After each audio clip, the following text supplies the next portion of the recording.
একটা মেসেজ, মাত্র একটা মেসেজে একজন বাবা তার সন্তানকে ফিরে পেয়েছিল। যে মেয়ে পুজোয় বাড়ি আসেনি, যে ছেলে জন্মদিনে 4 মিনিট কথা বলে ফোন রেখে দিয়েছিল। কি লিখেছিল সেই মেসেজে? আগে পুরো গল্পটা শুনুন।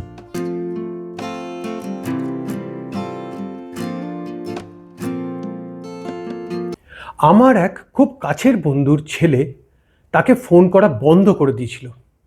তার মেয়েও দুর্গাপুজোয় বাড়ি আসেনি। আর সে সে বুঝতেই পারছিল না কোথায় ভুল হলো। আজকে আমি তার গল্প বলবো, কারণ এই গল্পটা শুধু তার নয়, অনেক বাবা মায়ের গল্প। আর হয়তো আপনার গল্পও হতে পারে। আমার সেই বন্ধুর দুটো সন্তান। ছেলে রাহুল, বয়স 32, থাকে পুনেতে। মেয়ে তিয়া, বয়স 28, থাকে দিল্লিতে। দুজনেই নিজের মতো জীবন গড়েছে। ভালো ক্যারিয়ার, ব্যস্ত সময়, নিজের দুনিয়া। কিন্তু আমার বন্ধু ভাবত, আমি তো সব করেছি, তাহলে দূরত্বটা কোথা থেকে এলো? সত্যি বলতে দূরত্বটা একদিনে আসেনি, ধীরে ধীরে এসছে। প্রথমে ফোন কমে গেছে, তারপর ছুটিতে আসা বন্ধ হয়ে গেছে। আর একদিন সে বুঝলো কথা হচ্ছে, কিন্তু সংযোগটা নেই। একটা ঘটনা সে আমাকে বলেছিল, যেটা তাকে ভেঙে দিয়েছিল। তার ছেলের জন্মদিনে সে ফোন করেছিল। 4 মিনিট কথা, হ্যাঁ ঠিক আছে, দেখা যাবে। তারপর কল শেষ। সে ফোনটা রেখে চুপ করে বসেছিল আর আমাকে বলেছিল, আমি কি এখন শুধু একটা দায়িত্ব? বাবা হিসেবে আছি, কিন্তু মানুষ হিসেবে কি আর নেই? আপনি কি কখনো এমন অনুভব করেছেন, খুব কাছে থেকেও যেন দূরে থাকা?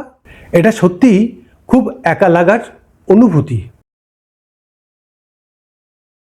আমার বন্ধু পরে একজন থেরাপিস্টের সাথে কথা বলেছিল। সে প্রথমে ভেবেছিল সমস্যা তার সন্তানদের, কিন্তু একটা প্রশ্ন তাকে থামিয়ে দেয়।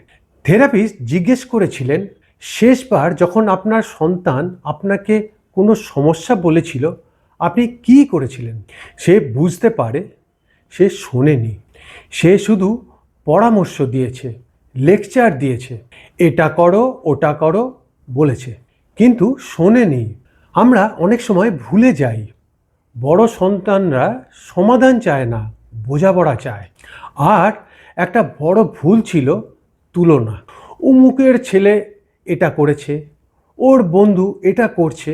আমরা ভালোর জন্য বলি, কিন্তু তারা শোনে তুমি যথেষ্ট নও, আর তখন তারা দূরে সরে যায়। তারপর সে একটা সিদ্ধান্ত নেয়, পরিবর্তনটা তাকে থেকেই শুরু করতে হবে। প্রথম কাজ, সে ক্ষমা চায়। সে তার ছেলেকে একটা মেসেজ পাঠায়, বাবা হিসেবে আমি হয়তো তোমার কথা অনেক সময় শুনিনি, আমি দুঃখিত, নতুন করে শুরু করতে চাই।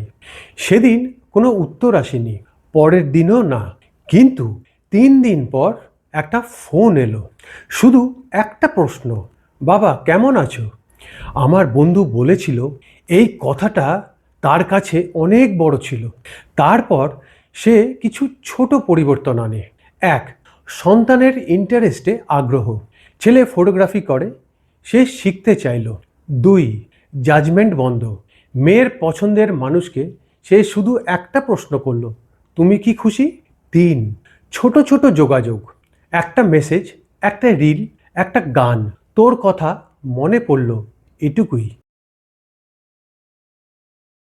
আজকে 6 মাস পরে তার ছেলে নিজে থেকেই বাড়ি এসেছিল, শুধু বাবার সাথে সময় কাটাতে। তার মেয়ে প্রতি রবিবার ফোন করে। এটা একদিনে হয়নি, এটা শুরু হয়েছিল একটা ক্ষমা থেকে, একটা মেসেজ থেকে। সম্পর্ক ঠিক করা মানে বড় কিছু না, প্রতিদিন একটু একটু করে কাছে আসা।